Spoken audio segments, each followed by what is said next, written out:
สิเว้าสู่ฟังสิถามแล้วบาดนี้ได้เป็นจังไดพอกับลูกได้เว้าได้จากันได้บ่อยู่ลาบ่ได้ฉันยามลาบ่ได้เมาแหละดีอยู่ดีกันแล้วโดยอยากให้แต่ตอนเมาโดยคือเพิ่นเว้านั่นน่ะเพิ่นสิเว้าตอนอยู่ในช่วงเพิ่นเมาแม่นบ่โดยเอาใครแน่ดอกซะเนาะคำว่านั่นน่ะคิดว่าให้อีหลีให้ตลอดแบบนี้หันนะก็เลยว่าเอาอันนี้ก็มาถามเบิ่งเพราะว่าอยากคู่กันว่ามาให้กันอีหลีก็คือว่าแหละพี่น้องเอ้ยทางบ่จิตเองก็สิเว้าว่าจังใดก็เพิ่นก็พอเฮาเนาะมีหยังคันว่าเฮาบ่คักบ่แน่คันว่าเพิ่นนั่นนี่ก็มีแต่ว่าปรับความเข้าใจกันนะเพิ่นบ่เข้าใจกันอันนี้เรื่องนี้เฮาก็พยายามชี้แจงให้กับเพิ่นบ่แม่นว่าสิให้กันตลอดมันก็บ่งามแน่เพราะว่าสำคัญที่สุดคือคนในครอบครัวเฮาเองนะน้องเอ้ย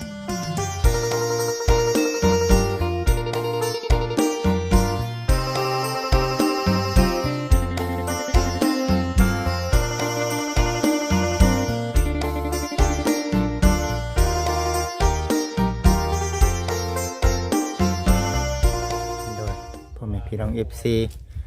ทุกท่านเนาะยินดีต้อนรับเข้าสู่ช่องของเบาจิตอุสุมพรเด้อพ่อแม่พี่น้องเด้อเอาตัดภาพมาอีกแบบนี้เนาะทางเบาจิตเองก็อยู่ที่เฮือนน้องหมายเพิ่นทางเบาเวียงเนาะกำลังรับหน้าที่เป็นสะพานบุญเอาอันน่ะ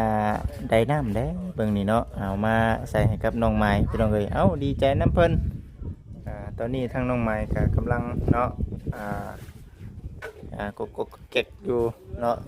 อันนี้บ่น้องรถนะรถทพอนะไปขี่มาใช่นี่ฮะสบายดีไปก็น้องน้ำบ่ให้น้องน้ำเลยน้องน้ำขี่มาแต่พอเพิ่นให้ขี่มาแล้วบ่เพิ่นบ่ได้ขี่เป็นที่ไรเบิ่งดูหานางบนนั่งก่อนไปเอาศาสตร์เนาะเอาศาสตร์มาปูนั่งเบิดแล้วเบียกเจ้าน่ะได้เลยเนาะดีใจน้ำเนาะสิได้ได้น้ำได้นี่เนาะนั่งรถสีเบาสู่ฟังสีถามแล้วบาดนี่ได้เป็นที่ไรพอกับลูกได้เบาได้จากันได้บ่อยู่ลาบ่ได้ฉันยามลาบ่ได้เมาแหละดีอยู่ดีกันแล้วโดยอยากให้แต่ตอนเมาโดยคือเพิ่นเว้านั่นน่ะเพิ่นสิเว้าตอนอยู่ในช่วงเพิ่นเมาแม่นบ่โดยเอาใครแน่ดอกซะเนาะคำว่านั่นน่ะคิดว่าให้อีหลีให้ตลอดแบบนี้หันนะก็เลยว่าเอาอันนี้ก็มาถามเบิ่งเพราะว่าอยากคู่กันว่ามาให้กันอีดีก็คือว่าแหละพี่น้องเอ้ยทางบ่จิตเองก็สิเว้าว่าจังใดก็เพิ่นก็พอเฮาเนาะมีหยังคันว่าเฮาบ่คักบ่แน่คันว่าเพิ่นนั่นนี่ก็มีแต่ว่าปรับความเข้าใจกันนะเพิ่นบ่เข้าใจกันอันนี้เรื่องนี้เฮาก็พยายามชี้แจงให้กับเพิ่นบ่แม่นว่าสิให้กันตลอดมันก็บ่งามแน่เพราะว่าสำคัญที่สุดคือคนในครอบครัวเฮาเองนะน้องเอ้ยนั่นแหละก็ได้อยากว่าเท่านี้แหละจำน้องนะ ในเรื่องแบบนี้เนาะแต่ว่าให้ผู้ลูกเลยอยู่น้ำพ่ออยู่น้ำพ่อเฒ่าพ่อเฒ่าเลยเนาะน้ำพ่อใหญ่ช้าว่าได้ก็ได้ถือว่าเอาแต่ว่าตอนนี้เราก็อยู่เฮือนตัวนี้บ่ได้เมาบ่มื้อนี้บุญใกล้ซับได้ล่ะเจ้าเนาะคำบ่เมานี่เก่งดีว่าซั่นเนาะหาก็มาไปซื้อเส้นบุญฉันสิเอาอยู่บ้านมันแพงว่าไปซื้อเอาอยู่ซิโนซื้อแซงนั่นบ่แพงอยู่บ้านเท่านั้นแพงเพราะว่าเขาเจ้าลงมือเองอยู่บ้านซื้อหยังก็อยู่ซิโนซื้อซิโนมันบ่แพงเอาหลายแน่เนาะมันหลายในโลนึงพูดดิพี่น้อง มันเป็นงานประจำปีอยู่ในบ้านเนาะและ มีหมู่คู่แขกคนเขาเจ้ามาเอ็นมาลมมาเด่นมากินเนาะกินบ่บกจกบ่ลงพี่น้องเอ้ยคือแบบนั้นแหละคือเอิ้นว่ามาค้ำมาคูนกันคืออยู่ในบุญบ้านเนาะแต่ว่าอันนี้ก็คืออันนี้เพิ่นเว้าสู่ฟังอยู่บ่ว่าราคาเท่าไหร่นี่รถนี่ เขาไปถามเขาแล้วว่า6,000 6,000 บาท 6,000 บาทบัดนี้เงินน่ะยังเหลือน้ำพอ เบิดเลยพอหายแต่1,000 พอให้แต่1,000เงินบาทน้ำลาวน่ะเบิดแล้ว เบิด ตะกี้เท่าไหร่ก็ตะกี้เงินบาทน่ะจักอยู่บ่ เงินบาทนะ6,000 เงินบาทน่ะ 6,000 โดยตำรวจนี่ก็6,000 พอดีเป็น 12,000 โดย ให้เจ้า1,000 โดย อยู่น้ำลาวยัง5,000บ่ โดยลาวใช้หนี่น้องเพชร ใช่นี่น้องเทไปเนาะมันเป็นน้องเทเท่าไหร่ก็ 3,000 3,500ยังเดืออันละ1,000ปลายแม่นบ่ โดย โอ้แม่นบ่พี่น้องเอ้ยว่าเหลือ1,000 2,000เนาะเบิดบัดนี้จังว่าติ เฮ้ยเนาะนั่นแหละพี่น้องเอ้ยเนาะเบิดกับมือกับตาคือว่าเนี่ยสิ่งของเฮาอันนี้ก็คือว่าหั่นแหละเนาะมาอัปเดตก่อนว่าซั่น FC เพิ่นก็ว่าโอ้ยสงสารน้องใหม่เด้บ่จิตเอ้ยว่าซั่นถ่ายคลิปอัปเดตให้กับ FC เพิ่นได้เบิ่งได้ชมแน่ว่าซั่นน่ะนะแต่ว่าเพิ่นทางผู้ใหญ่เพิ่นสิเอาใดมาให้เนาะมันปลูกผักได้บัดนี้ได้เนาะ โดย มันปลูกผักปลูกมีได้บัดนี้ใช้เฮ็ดฮอดใช้แล้วตัวนี้ ใส่ได้จัง ฮะใช้ใดก็จังปลูกแม่นบ่ เดินก็ปลูกแล้วฉันใส่ ผักจูดได้เนาะ โดย จูดได้ปลูกผักไว้เนาะ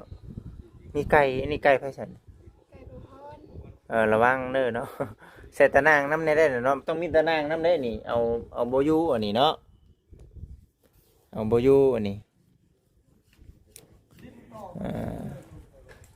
ต้องมีตะนางยางนั่นมันบ่เพลง ผ่านั่นแหละสิกลาง ยาวเติบบ่ บุญยาววันไหน พอได้ขังไก่ขังเป็ดขังไก่พอได้ตำเจียวได้ใส่ผักบัวผักหอมนี่แล้วว่าซั่นน่ะนะแค่นี้ได้แหละเนาะบ่ได้ซื้อเขาเจ้ากินข้าวกินน้ำได้สิเป็นได้ข้าวนะเบิดเลย เขายังเคิมชอบ นี่เครื่องซอก ดู ปันกระเพาะ เอาฉันเนาะบัดนี้ก็มีแต่อยู่กันไปสิแล้วบัดนี้ก็ได้เนาะเวียกการงานยังบ่ทันมีเทื่อไปก็ได้ ดู ทางพ่อก็ยังบ่ทันมี ดู คือทางเจ้านี่ก็เฮ็ดก็เก๊กๆอยู่แถวเฮือนนี่แหละเนาะ ดู อืม เมื่อคืนนี่เมื่อพุ่นเมื่อคืนในฝนตก ฝนตก ดู ฝนตกคือว่ามื้อนอนพุ่น พยานลม ย่านลมมันเป็นจังได๋ เมื่อนานก็ลมเนี่ยดินมันแตกเขิบ เอ้าฝนตกย่านมันนั่นบ่เฮ้ยเป็นจังได๋น่ะ มัน เฮือนใหม่ยังย่านอยู่โว้ย แม่ไหน โอ้ ลมแล้วมันลมเลยมันแตกเขิบ ย่านอันนี้บ่มาดอกน้องมา ลมแห้งแล้วย่าน มันตีงบ่ตีงอยู่บ่ ติ๊ง ตีงบ่ โดย เฮือนสูงตีงเนาะ ตัวนี้ก็แตก ย่านมันไปเบิดเลยบ่ โดย บาดอกน้องใหม่ เดี๋ยวเพื่อนหลังนั่นก็ยังเพื่อนครัวเครื่องงวยมันยังไป ว่าโว้สิไปเนาะต้องก่อได้ซะเนาะคำก่อเจ้าว่ามันสิไปบ่นี่บ่ไปดอกก่อบ่ไปพี่น้องเอ้ยเพราะว่าหนึ่งคือเขาเจ้ายึดเรียบร้อยสองมาคือดินบกที่ว่าเฮาก่อน่ะถมนักเลยยึดไว้คำก่อน่ะสิบ่นักปานใดก็คำก่อน่ะสิบ่ตีกปานใดแต่ว่าน้องเพิ่นก็ยังมีความคิดว่าย่านอยู่เพราะฉะนั้นแต่ว่านี่ก็มันบ่เกี่ยวกับตัวตีงในตัวนี้น่ะเกี่ยวกันบ่นี่เนาะ เกี่ยวบ่ เมื่อนั้นบ่ได้ลมมันบ่ได้แตกแบบนี้ แม่นใช่บ่ โดย อ้าวแล้ว โอ้ โอ้ย เมื่อนั้นลมแห้งอะไรเหรอ ก็เลยย่านเนาะก็มีแต่ตัวนี้แล้วล่ะเนาะแม่นบ่ เสา แตกเป็นคนน้องเพิ่นว่าได้นี่เนาะแต่ละย่านพี่น้องมันแตกตามคานได้นี่เด้เฮ้ยเนาะต้องได้โกแล้วพี่น้องเอ้ยเนาะโกขึ้นให้มันแน่นซะเนาะคันว่ามีเงินมีคำพอดีเลยกันโก เอาพี่น้องเลยเอาระมัดระวังเนาะเมื่อคืนนี้เมื่อนอนพุ่นย้อนว่าฝนตกแน่ย่านแน่อยู่พี่กับปะไว้ลกไว้ไปว่ายังบ่ซ้ำเพิ่นเก่าซ้ำเนาะเพิ่นเก่ามันบ่ควายบ่มันบ่ติงบ่ ดูได้บ้านแบบเพื่อนคนหลายหลัง บัด มันบังกันแน่เนาะอยู่พี่ยังว่ามันโล่งเลยดิเนาะมันโล่งเลยแต่มันน้องคนว่ามันลมแหงเดมันพัดมาใส่พี่น้องเอ้าบ่สร้างว่าเพราะว่าส่วนทางบ้านน่ะคือมันหลายหลังเนาะมันบังกันนำแน่ว่าซั่นนั่นน่ะเนาะเอาโอเคซั่นเนาะเดี๋ยวเบิ่งไปน้ำนี่แหละซั่นคือว่าแล้วพี่น้องเอ้ยส่วนบล็อกนี่ยังเดือทำนี่บล็อกนี่เนาะส่วนบ้านของผู้ช่วยน่ะยังตั้งจนเทินอยู่พี่น้องเอ้ยยังบ่ทันได้แล้วทั่วนี่แหละพี่น้องเอ้ยเนาะตามสบายเด้อบ่เบียงฮะน้องหมายเพิ่นญาติเฮือนล่มเนาะมันตีงมาซั่นอยู่มันก็ตีงแน่ได้เนาะนี่ได้สบายเบียงมันก็มีตีงบ้างนะบัวตีงจังกี้เลยเป็นไปบ่ได้แล้วเนาะมันดมบ่ต้องบ่ดมมันก็บ่ตีงแล้วอยู่บ่สร้างมานี่แล้วเนาะคือเป็นอะไรเพิ่นเอามาเองบ่นี่เขาเคลียร์กับเพิ่นน่ะเพิ่นเอาใส่รถมาเองแม่นบ่เพิ่นแดนไปชื่อเมื่อกี้นี่นะมาลงของน้องจ้อยนี่ก็เพิ่นแดนไปชื่อเมื่อกี้เลยมันกระเทินเพิ่นมาแล้วก็ให้เพิ่นชื่อมาเลยนะให้เพิ่นเฮ็ดเลยเพิ่นเฮ็ดเลยเนาะเจ้าหน่อยบัดชงกอกชงการเฮาบ่ได้มาบัดผู้อยากใช้น้ำบัดสิยากอีกนะบ่กล้าไปยืมของหมู่เพิ่นว่าแม่นควมกล้าไปขอของหมู่วัดมีแต่ว่าเฮาเฮ็ดให้เด้อชงกอกชงการก็ไปอยากไปเด่นไปหยังเจ้าหน่อยหมู่อาเทือนหมู่ไปเด่นบัดบ่กล้าไปยืมน้ำหมู่บ่แห้งเนาะขอน้ำหมู่บัดบ่มีน้ำห้องน้ำบัดยากอีกน้องๆเพิ่นไปเวียกไปงานนึงที่เนาะไปเฮ็ดดินได้ค่ะนี่เฮาต่อให้ต่างคนต่างของไผของมันแหละมันจังบ่ได้ขอกันมันคือ FC เพิ่นมิ่นบางคนก็ว่าค่าพื้นค่าไฟเพื่อนผู้นั้นผู้นี้จังหน่อยมันสิมีประเด็นดราม่าตามมานะเดี๋ยวว่าใส่ของไผของมันนะยาเจ้ากินข้าวได้ยังแล้วยังบ่ได้กินเจ้ากินได้ซั่นยังคือกันถ่ายกินพร้อมกันได้ซั่นพร้อมเจ้าได้ข้อยก็ถ่ายกินพร้อมเจ้าเจ้าแน่บ่ฮู้ว่าเจ้าสิมาเพิ่นแล้วจะพุ่นเนาะเดี๋ยวเบิ่งกันทางนี้ก่อนซั่นพี่น้องแล้วบ่กินก่อนก็ได้นะจังเอาลงเพื่อต่อพื้นต่อไผพออยากกินข้าวเลยเล่นยังหึงชับแม่นบ่กินข้าวได้สร้างกินข้าวแล้วบ่ได้จังมาต่อเพื่อเอาลงเนี่ยเพื่อมาต่อไผเขาไปกอกไปเกยอีก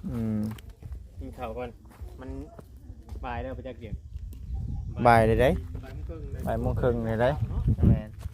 บ่ายโมงครึ่งเลยไปได้สร้างเด้อกินข้าวเด้อเจ้ากินข้าวก่อนเจ้ากินน้ำก่อนเนาะนี่แหละพี่น้องเมนไปเลยบ่น่ะจนฮอดพุ่นบ่ยาวเหยียดเลยนี่เนาะจักเม็ดก็นี่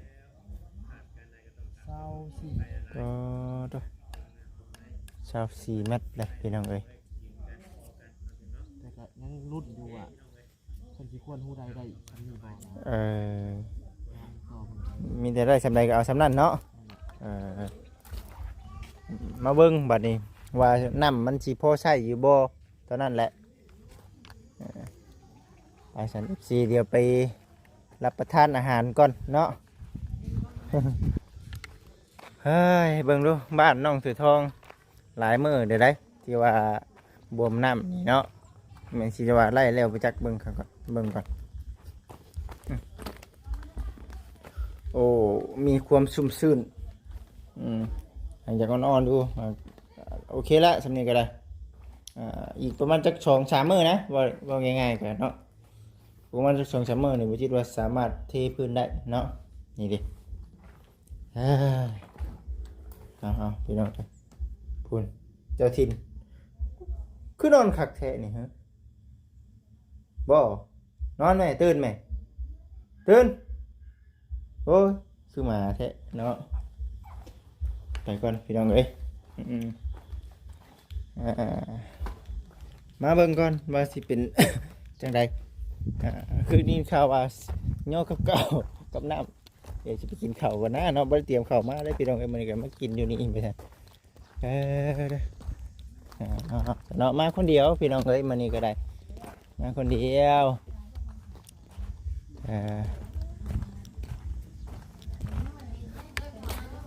กินเป็นตาแซ่บแท้เนาะหลายคนแบบนี้เป็นตาแซ่บแท้อันนี้ฮะ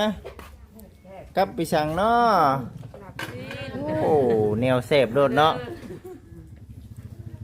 แซ่บบ่ล่ะฮะเอ้ยเนาะย่านแล้วบัดนี้เนาะบ่ถามดอกย่านแล้วบ่ถามได้ไปก่อนเนาะเฮ้ยพี่น้องเอ้ยนี่แหละนอนอย่างเดียวพักผ่อนก่อนเนาะพักผ่อนเดี๋ยวมันสิเครื่องเดี๋ยวว่ายังเจ็บบาดเขาอยู่มือ2-3มือนี่มันยังอยากเข่งแหละแต่การวิ่งกันนี่บ่ได้นั่นแม่นบ่ยังบ่ได้วิ่งอยู่บ่เมื่อวานนี่อยากเป็นวิ่งในวันนะ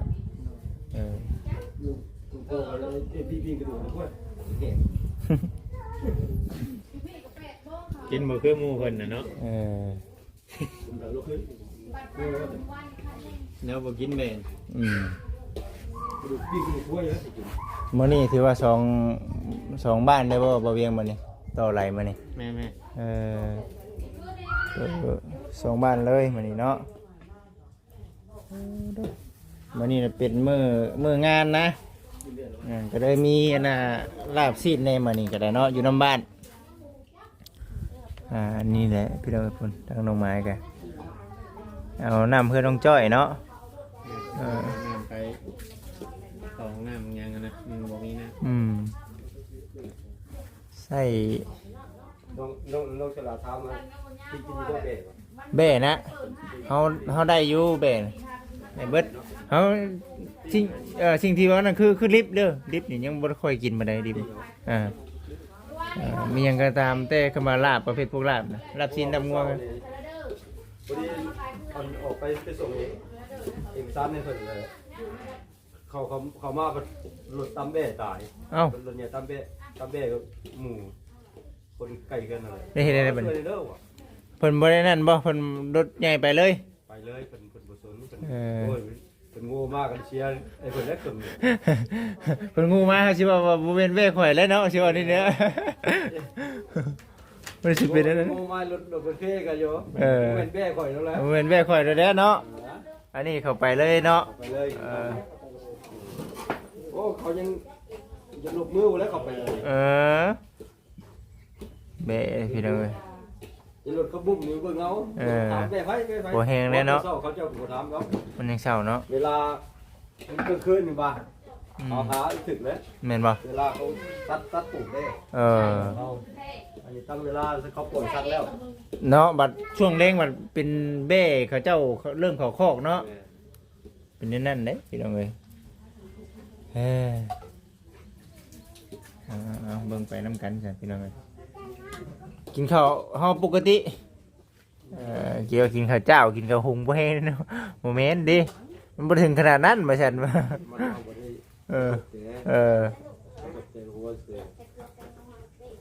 นะระวังพี่น้องเอ้ยเบิ่งกันไปยาวๆพี่น้องเอ้ยคลิปนี้ก็ได้คุณอยู่ในขั้นตอนของการเฮ็ดอยู่ครัวกิน